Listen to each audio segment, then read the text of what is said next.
Magandang hapon po sa ating guys. Pahiga-higa muna si Batangin na Bisayang Vloggers sa Duyan guys.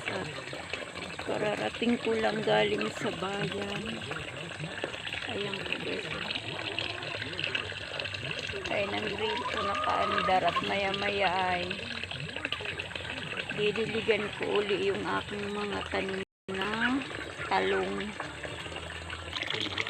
Nakakay na siya guys. Kabataan pa rin ang pag-asa ng bayan. Tuloy lang po tayong mangarap, makyada at manarap. Didiligan ko yung aking tanim na talong. Shoo!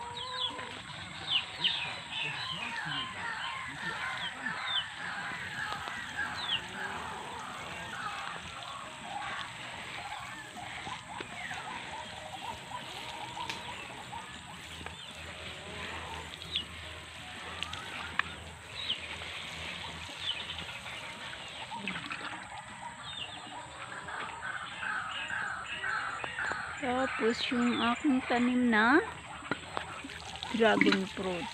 Kailangan ko siyang diligan.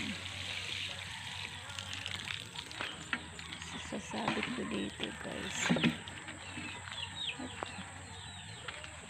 Pupunta ako din sa puno ng kalamyas.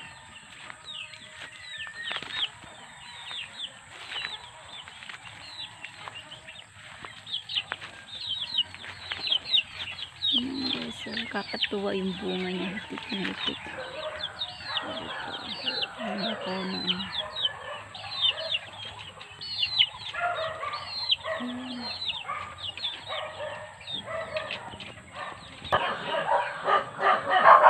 Ayan guys, yung aking tanim na rambutan ay meron na siyang bulaklak. Dalawang taot kalahati ko siyang tinanim guys, binaka-vlog pa ito noon. Siya ay may bulaklak na. Hindi ko lang maiano ang bulaklak kasi nasa dulo. Pero itong sangsangan na maliit, ayan po guys.